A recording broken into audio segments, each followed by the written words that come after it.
Sugar and slavery. During most of the next century, Brazil held its position as the world's leading sugar producer. Sugar cane had to be processed in the field. It was cut and pressed in large mills, and the juice was then heated to crystallize into sugar.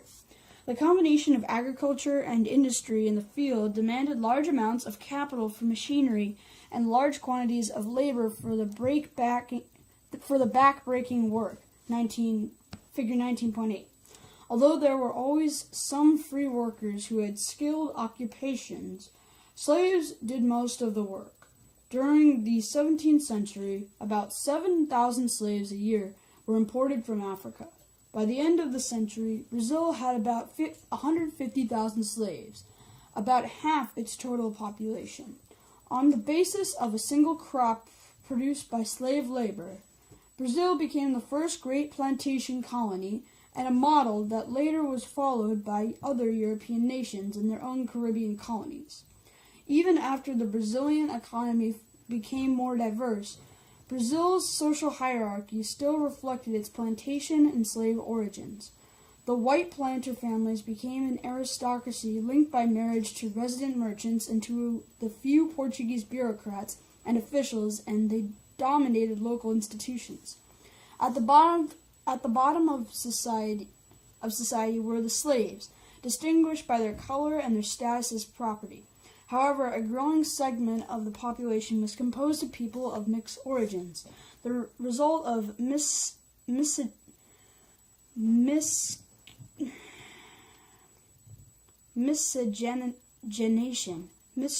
It's spelled miscegenation, between whites, Indians, and Africans, who, alongside poorer whites, freed blacks and free Indians, served as artisans, small farmers, herders, and free laborers. In many ways, society as a whole reflected the hierarchy of the plantation. Like Spain, Portugal created a bureaucratic structure that integrated this colony within an imperial system. A government general ruled from Salvador, but the governors in each captaincy often accepted independently and reported directly to the Overseas Council in Lisbon. The missionary orders were particularly important in Brazil, especially the Jesuits. Their extensive cattle ranches and sugar mills supported the construction of churches and schools, as well as a network of missions with thousands of Native American residents. As in Spanish America, royal officials trained in the law formed the... I'm going to reread that sentence because it's not making a lot of sense. As in Spanish America, royal officials trained in the law formed the core of the bureaucracy. Unlike the Spanish Empire, which except for the Philippines was almost exclusively American, the Portuguese Empire included colonies and outposts in Asia, Africa, and Brazil. Only gradually in the 17th century did Brazil become the predominant Portuguese colony. Even then, Brazil's ties to Portugal were in some ways stronger and more dependent than those between Spanish America and Spain. Unlike Spanish America, Brazil had neither universities nor printing presses. Then intellectual life was always an extension of Portugal, and Brazilians seeking higher education and government offices or hoping to publish their works always had to turn to the mother country. The general economic dependency of Latin America was matched by an intellectual subordination more intense in Brazil than in Spanish America. Brazil's Age of Gold. As overseas extensions of Europe, the American colonies were particularly susceptible to changes in European politics. For 60 years, 1580 to 1640, the Habsburg kings of Spain also ruled Portugal, a situation that promoted their cooperation and gave these rulers a truly worldwide empire. From 1630 to 1654, as part of a global struggle against Spain, the Dutch seized a portion of northeastern Brazil and controlled its sugar production. Although the Dutch were expelled from Brazil in 1654 by the 680s, the Dutch, English, and French had established their own plantation colonies in the Caribbean and were producing sugar with slave laborers. This competition, which led to a rising price for slaves and falling world price for sugar, undercut the Brazilian sugar industry, and the colony entered into hard times. Eventually, each European nation tried to establish an integrated set of colonies that included plantations, the Caribbean, Brazil, in parentheses, the Caribbean, Brazil, slaving ports, Africa, in parentheses, and food-producing areas, New England and southern Brazil. Although Brazil's domination in the world sugar market was lost, throughout the 17th century, Paulistas, spelled Paulistas, hardy backwoodsmen from Sao Paulo, an area with few sugar plantations, had been exploring the interior, capturing Indians, and searching for precious metals. These expeditions not only established Portuguese claims to much of the interior of the continent, but eventually were successful in their quest for wealth. In 1695, gold strikes were made in the mountainous interior in a region that came to be called Minas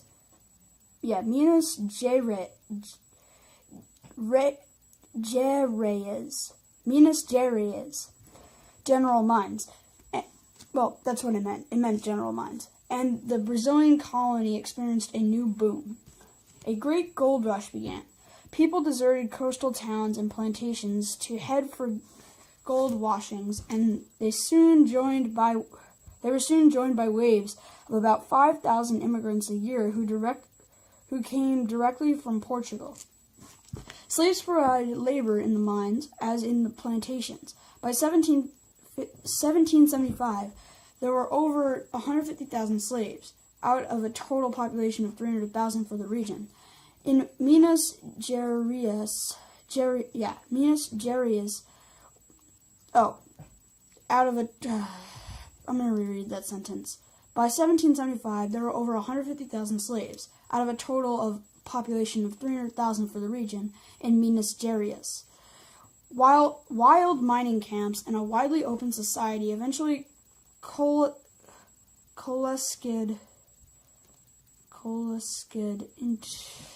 it's spelled Coalesced,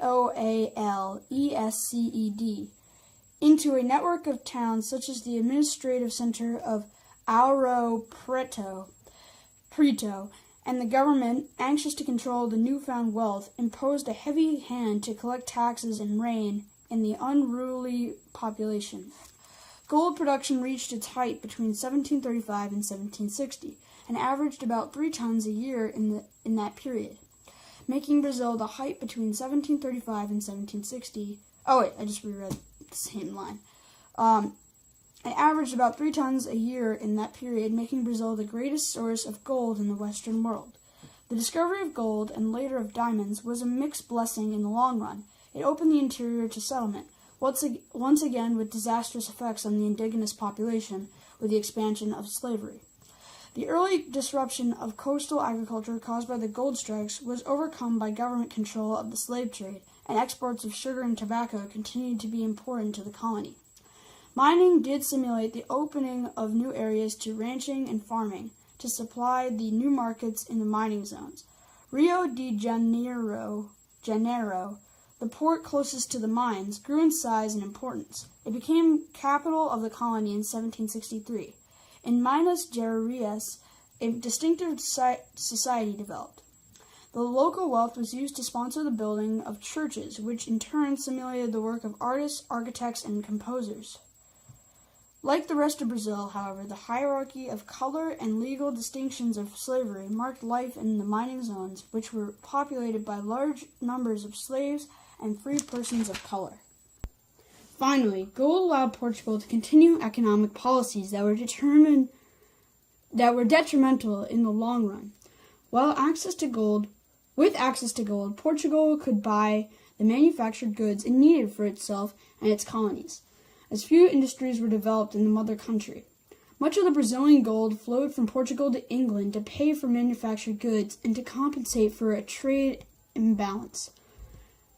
After 1760, as the supply of gold began to dwindle, Portugal was again in a difficult position. It had become, in some ways, an economic dependency of England. Multiracial societies. The conquest and settlement of Latin America created the conditions for the formation of multi-ethnic societies on a large scale. The three major groups, Indians, Europeans, and Africans, have been brought together under very different conditions. The Europeans as conquerors and voluntary immigrants, the Indians as conquered peoples, and the Africans as slaves. The situation created hierarchies of masters and servants, Christians and pagans, that reflected the relationships of power and colonial condition. In central Mexico, where an Indian nobility had existed, aspects of pre-conquest social organization were maintained because they had served the ends of Spanish government. In theory, there was a separation between the Republic of the Spaniards, which included all non-Indians, and the Republic of the Indians, which was supposed to have its own social ranking and its own rules and laws. This separation was never a reality, however, and the Republic of the Indians always formed the base on which all society rested. Indians paid tribute, something not required of others in society, except the mulattoes in some places. The Society of Castas. Spaniards had an idea of society drawn from their own medieval experience, but American reality soon altered that concept. The key was miscegenation. It's spelled miscegenation. Yeah, that. The conquest had involved the sexual exploitation of Indian women and occasional alliances formed by the giving of concubines and female servants. Marriages with indigenous women, especially of the Indian nobility, were not unknown. With few European women available, especially in frontier regions, mixed marriages and informal unions were common. The result was the growth of a large population of mixed background, the so-called mestizos. Although they were always suspected of illegitimacy, their status, especially in the early years, was higher than that of Indians. More acculturated, spelled acculturated, than the Indians and able to operate in two worlds, mestizos became members of an intermediate category, not fully accepted as equals to the Spaniards, and yet expected to live according to the standards of Spanish society, and often acting as auxiliaries to it.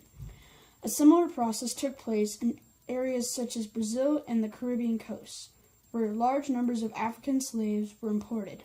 Slave owners exploited their female slaves or took slave women as mistresses, and then sometimes freed their mulatto children. The result was the growth of a large population of mixed background. Throughout the Spanish Indies, European categories of noble, priest, and commoner continued, as did hierarchies based on wealth and occupation. But American realities created new distinctions, of which race and place of birth also played a crucial role. This was the Sociedad de Castas, based on racial origins, in which Europeans or whites were at the top, black slaves or Native Americans were at the bottom, and the many kinds of mixes filled the intermediate categories. This accompanied the great cultural fusion and the formation of Latin America, figure 19.9. From the three original ethnic categories, many combinations and crosses were possible: mestizo, mulatto, and so on. By the 18th century, this segment of the population had grown rapidly, and there was much confusion and local variation in terminology. A whole genre of painting developed simply to identify and classify the various combinations. Together, the people of mixed origins were called the castas, and they tended to be shopkeepers and small farmers. In 1650, the castas made up perhaps 5 to 10% of the population of Spanish America, but by 1750 they made up 35 to 40%. See Visualizing the Past. In Brazil, still dominated by slavery, Free people of color made up about 28% of the population, a proportion equal to that of whites. Together, however, free and black slaves and mulattoes made up 2/3 of the inhabitants of Brazil in the late 18th century. As the mixed population grew in Spanish America, increasing restrictions were placed on them, but their social mobility could not be halted. A successful Indian might call himself a mestizo. A mestizo who married a Spanish woman might be called white. The ranks of the castas were also swelled by former slaves who had been given or had brought their freedom, and by Indians who left their communities, spoke Spanish, and lived within the orbit of the Hispanic world. Thus, physical characteristics were only one criterion of rank and status, but color and ethnicity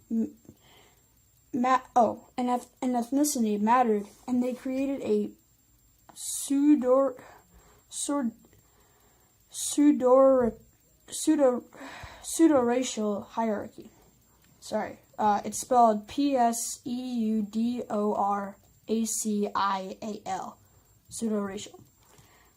European or white status was a great social advantage. Not every person of European background was wealthy, but most of the wealthy merchants, landowners, and bureaucrats and miners were white.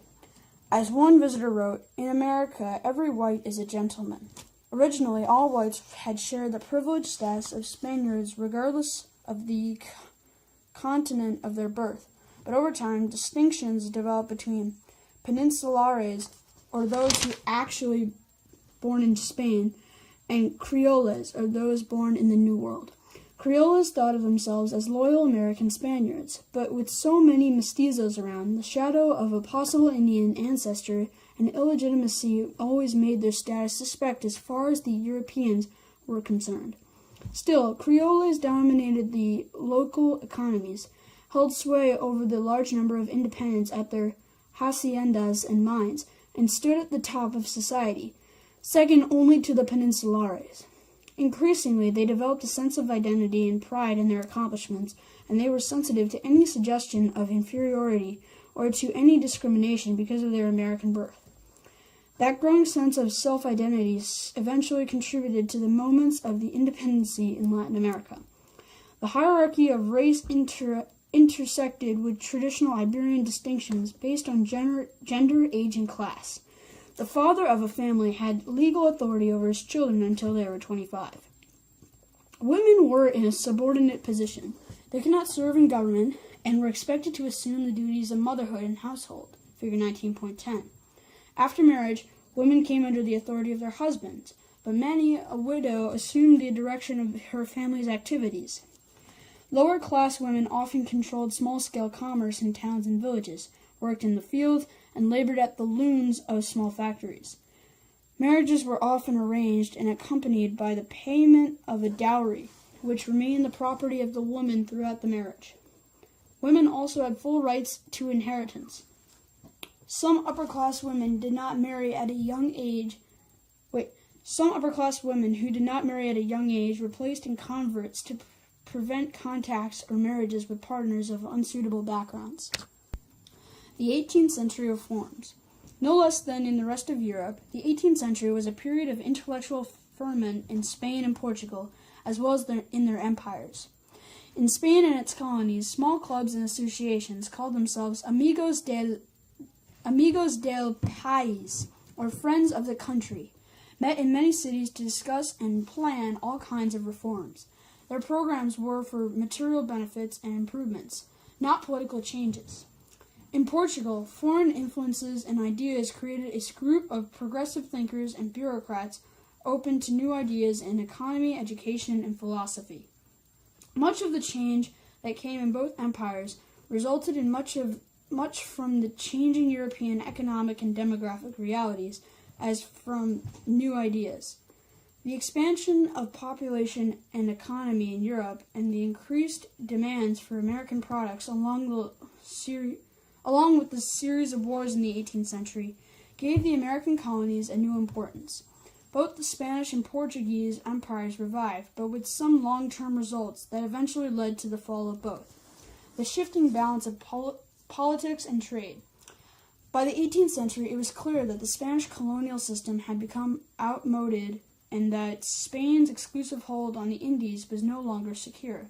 To some extent, the problem lay in Spain itself, beset by foreign wars, increasing debt, declining population, and internal revolts. A weakened Spain was threatened by a powerful France and by the rising mercantile strength of England and Holland, whose Protestantism also made them natural rivals of Catholic Spain. Since the 16th century, French, Dutch, and English ships' captains had combined contraband trade with raiding in the Spanish Empire, and although Spain's European rivals could not seize Mexico or Peru, the sparsely populated islands and coasts of the Caribbean became likely targets. Buccaneers owning allegiance to no nation raided the Caribbean ports in the late 17th century. Meanwhile, the English took Jamaica in 1654. The French took control of western Hispaniola, Haiti, by 1697, and other islands fell to the English, French, and Dutch.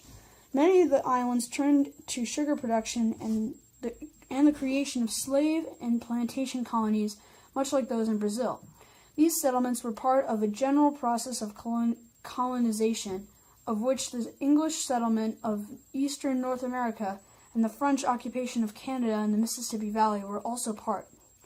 Less apparent than the loss of territories, but equally important, was the failure of the Spanish mercantile and political system. The annual fleets became irregular. Silver payments from America declined, and most goods shipped to the West Indies, and even the ships that carried them, were non-Spanish in origin. The colonies became increasingly self-sufficient in basic commodities, and as central government became weaker, local aristocrats in the colonies exercised increasing control over the economy and government of their regions, often at the expense of Native American and the lower-class populations. Graft and corruption were rampant in many branches of government. The empire seemed to be crumbling. What is most impressive is that Spain was able to retain its American possessions for another century. Even with Spain in decline, the West Indies still seemed an attractive prize converted by other powers, and the opportunity to gain them was not long in coming. A final crisis was set in motion in 1701 when the Spanish king, Charles II, died without an heir. Other European nations backed various claimants to the Spanish throne, hoping to win the prize of the Spanish monarchy and its American colonies. Philip of Anjou, a Bourbon and thus a relative of the King of France, was named successor to the Spanish throne. The War of the Spanish Succession, 1702 to 1713, ensued, and the result of the Treaty of Utrecht, 1713, was recognized of a branch of the Bourbon family as rulers of Seville and permitted England to trade slaves in Spanish America and even to send one ship per year to trade for silver in the Americas. Spain's commercial monopoly was now being broken not just by contraband trade, but by legal means as well. The Bourbon reforms. The new and vigorous Bourbon dynasty in Spain launched a series of reforms aimed at strengthening the state and its economy. In this age of enlightened despotism,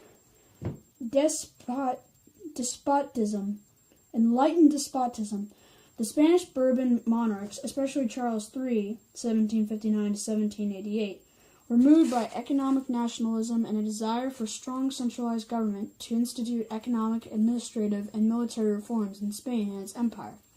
The goal of these rulers and their progressive ministers was to revive Spain within the framework of its traditional society.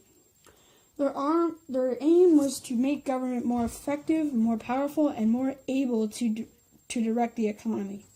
Certain groups or institutions that opposed these measures or stood in the way might be punished or suppressed. The Jesuit order, with its special allegiance to Rome, its rumored wealth, and its missions in the New World, which controlled almost 100,000 Indians in Paraguay alone, was a prime target. The Jesuits were expelled from Spain and its empire in 1767, as they had been from the Portuguese Empire in 1759. In general, however, the entrenched interests of the church and the nobility were not frontally attacked as long as they did not conflict with the authority of the crown. The reforms were aimed at material improvements and a more powerful state, not social or political upheaval. French bureaucratic models were introduced. The system of taxation was tightened. The navy was reformed, and new ships were built. The convoy fleet system was abandoned, and in 1778, new ports were opened in Spain and America for the West Indies trade, although trade was still restricted to Spaniards or to the ships sailing under Spanish license.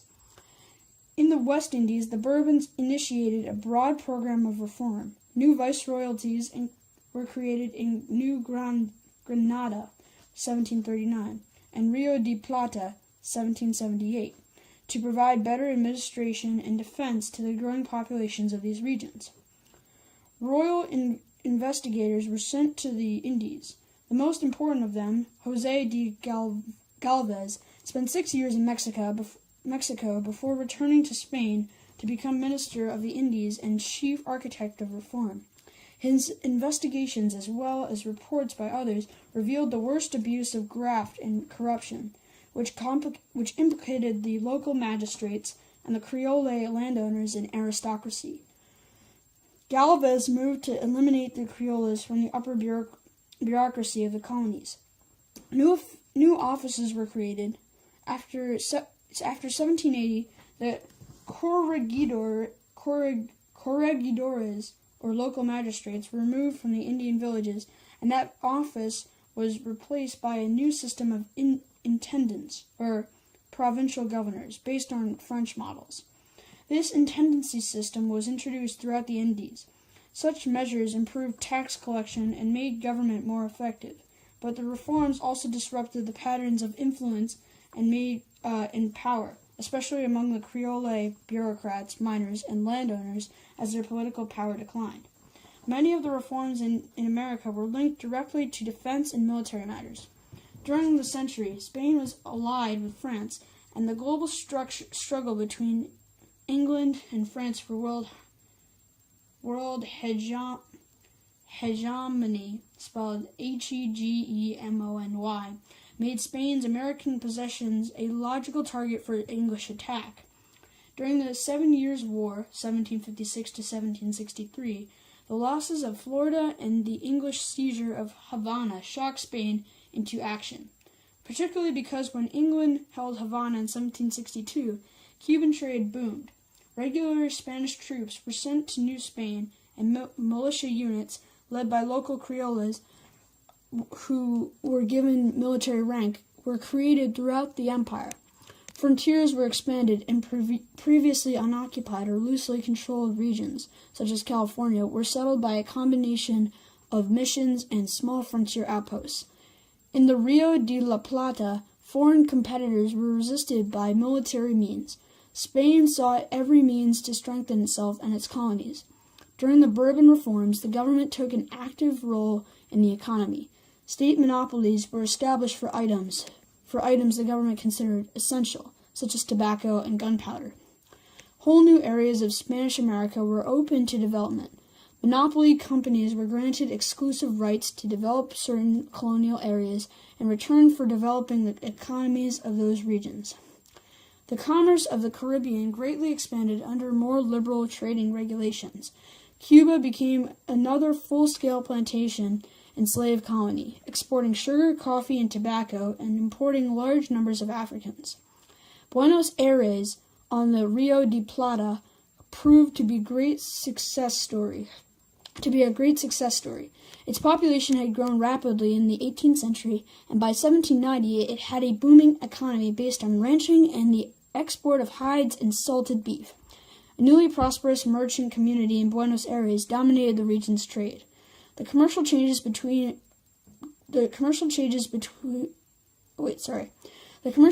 were a double-edged sword. As Spanish and English goods became cheaper and more accessible, they undercut locally mass-produced goods so that some regions had specialized in producing cloth or other goods were unable to compete with the European imports. Links to international trade tightened as the diversity of Latin America's economy decreased. Later conflicts between those who favored free trade and those who wanted to limit imports and product local industry often were as much about regional interests as about economic philosophy. Finally, and most importantly, the major centers of the Spanish Empire also experienced rapid growth in the second half of the 18th century. Mining inspectors, and experts had been sent to Peru and New Spain to suggest reforms and introduce new techniques. These improvements, as well as the discovery of veins, allowed production to expand, especially in New Spain, where silver output reached new heights. In fact, silver production in Mexico far outstripped that of Peru, which itself saw increased production. All in all, the Bourbon reforms must be seen from two vantage points, Spain and America. Undoubtedly, in the short run, the restructuring of government and economy revived the Spanish Empire. In the long run, the removal of Criollas from government, the creation of militia with Criolla officer corps, the opening of commerce and other such changes contributed to a growing sense of dissatisfaction among the elite, which only their relative well-being and the existing social tensions of Sociedad de Castas kept in check. Pombal and Brazil. The Bourbon reforms in Spain and Spanish America were paralleled in the Portuguese world during the administration of Sebastio José Carvalho y Melo, the Marquess of Pombal, 1755 to 1776, Portugal's authoritarian prime minister. Pombal had lived as ambassador in England and had observed the benefits of mercantilism at first hand. He hoped to use these same techniques, along with state intervention in the economy, to break England's hold on the Portuguese economy, especially on the flow of Brazilian gold from Portugal to England. This became crucial as the production of Brazilian gold began to decline after 1760. In another example of enlightened despotism, Pombal brutally suppressed any group or institution that stood in the way of royal power and its programs. He developed a particular dislike for the Jesuits because of their allegiance to Rome and their semi-independent control of large areas in Brazil. Pombal expelled the Jesuits from the Portuguese Empire in 1759. Pombal made Brazil the centerpiece of his reforms. Vigorous administrators were sent to the colony to enforce the changes. Fiscal reforms were aimed at eliminating contraband, gold smuggling, and tax evasion. Monopoly companies were reformed to simulate the agriculture in older plantation zones and were given the right to import large numbers of slaves. New crops were introduced, just as in Spanish America, new regions in Brazil began to flourish. Rio de Janeiro became the capital, and its hinterland was the scene of agricultural growth.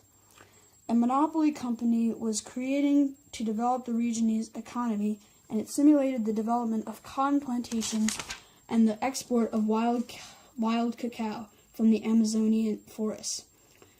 These new exports joined the traditional sugar, tobacco, and hides as Brazil's main products. Pombal was willing to do some social tinkering as part of his project of reform. He abolished slavery in Portugal to stop the import of slaves there and to ensure a steady supply to Brazil, the economic cornerstone of the empire. Because Brazil was vast and needed to be occupied and defended, he removed Indians from missionary control in the Amazon and encouraged whites to marry them. Immigrant couples from Portugal and the Azores were sent to colonize the Amazon basin and the plains of southern Brazil, which began to produce large quantities of wheat and cattle. Like the Bourbons in Spain, Pombal hoped to revitalize the colonies as a way of strengthening the mother country. Although new policies were instituted, little changed within the society. Brazil was just as profoundly based on slavery in the late 18th century as it had ever been. The levels of slave imports reached 20,000 a year.